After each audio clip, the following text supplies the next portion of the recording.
Olá a todos, meu nome é Gustavo Machado e irei apresentar as características do globo terrestre e tectônica de placas, juntamente com Otávio Damasio. Sobre as suas características gerais, o planeta Terra tem a forma de elipsoide, que consiste em uma esfera achatada nos polos, possui cerca de 6.370 km de raio, apresenta 20 km de desnível na superfície terrestre, sendo a maior altitude o Monte Everest, com mais de 8.000 metros, e a maior depressão a Foz das Filipinas, com aproximadamente 11.000 metros de profundidade. Tem uma altitude média de 800 metros nos continentes e uma profundidade de cerca de 3.800 metros em média nos mares. Composição química. Variando com a profundidade, a densidade média do nosso planeta é cerca de 5,53 gramas por centímetros cúbicos negativos. A composição é heterogênea, com os elementos mais pesados próximos ao núcleo terrestre, sendo os elementos mais abundantes ferro, oxigênio, silício, manganês, alumínio, cálcio e níquel. Bem, a estrutura do nosso planeta é dividida em três, sendo núcleo, manto e crosta, sendo o núcleo a porção mais interna do nosso planeta, tendo a parte interna sólida e a externa líquida, sendo composto basicamente por ferro, níquel e cobalto, metais pesados.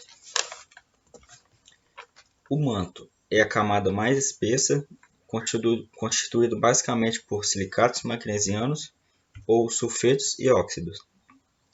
Ele é separado do núcleo pela descontinuidade de Weyerhaft-Gutenberg e da crosta pela descontinuidade de Mohorovic.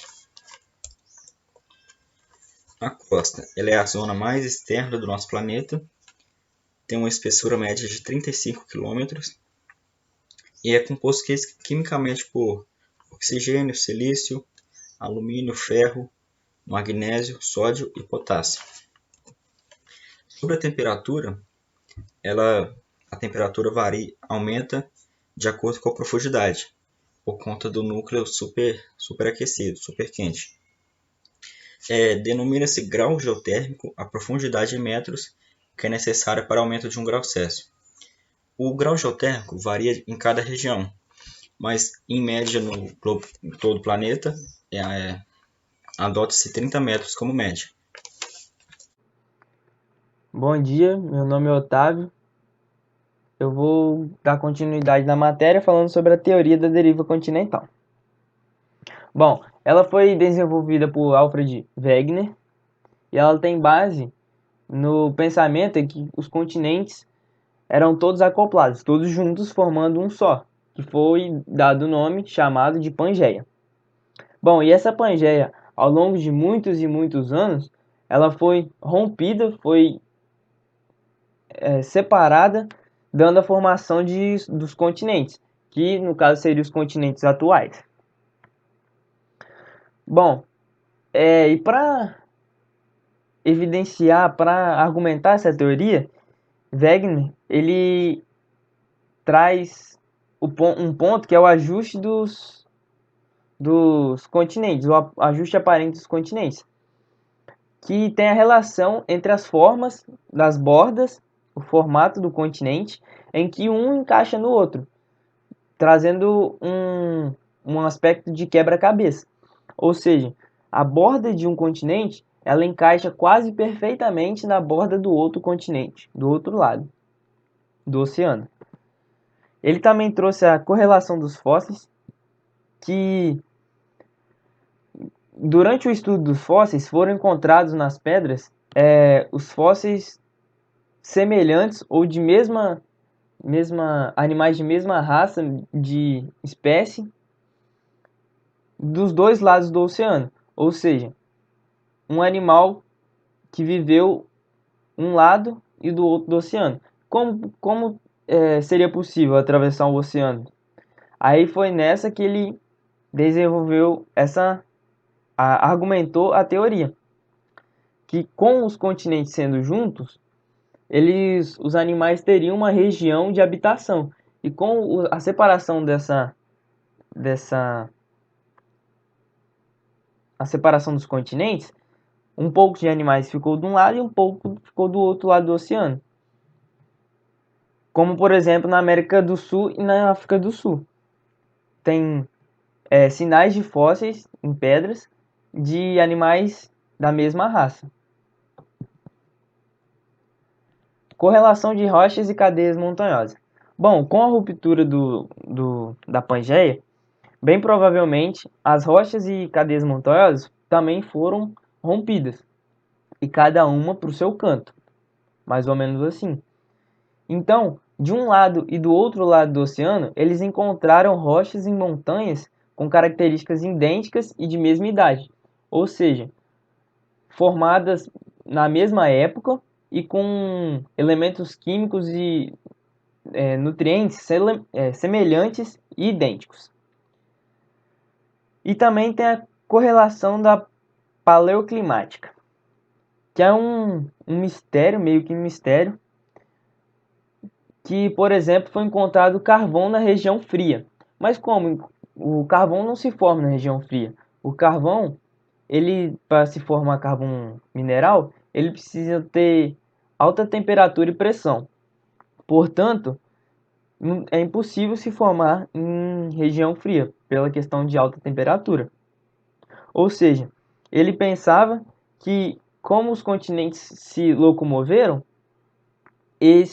por exemplo, o continente que estava em região fria e possuía muito carvão mineral, poderia, há milhões de anos atrás, estar próximo da linha do Equador, a região mais quente do planeta Terra.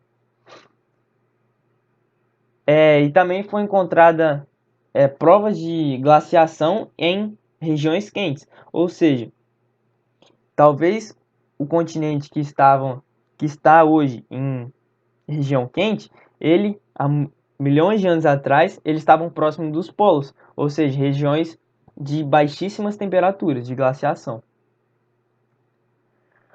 Bom, falando agora um pouco sobre placas tectônicas, existem 3 tipos de movimento das placas tectônicas: o convergente, o divergente e o transformante, que também é chamado de transcorrente ou conservativo. Bom, o convergente acontece uma subducção, ou seja, um mergulho de uma placa sobre a outra. Quando elas se encontram, uma desce e a outra sobrepõe. Nesse movimento ocorre a destruição da litosfera, naquela localidade de encontro, e ocorre também um fenômeno geológico das placas. Porém, esse fenômeno ele depende muito de quais são as placas e como elas se encostam. Vou falar no próximo slide. Aqui, a colisão da placa litosférica. Uma é placa litosférica oceânica e a outra continental. Quando ocorre esse encontro, a placa oceânica é subductada, ou seja, ela que afunda e a placa continental que sobrepõe ela. E no continente é formado cadeias de montanhas com atividade sísmica intensa e gera o fenômeno vulcanismo. E na região oceânica, referente à placa oceânica, esse encontro que uma sobrepõe a outra, ocorre o fenômeno de fossa oceânica. Bom, a colisão entre 2 placas continentais. Elas formam cadeias de montanhas, elas vão se encontrar e formar cadeias de montanhas e abalo sísmico de grande intensidade, alta intensidade. Bom, e também temos as 2 placas litosféricas oceânicas, que uma delas desce e a outra sobe. Na placa que desce é formada fossa oceânica, e a placa que não mergulha ocorre a formação de conjuntos de ilhas vulcânicas e ocorre abalo sísmico. E um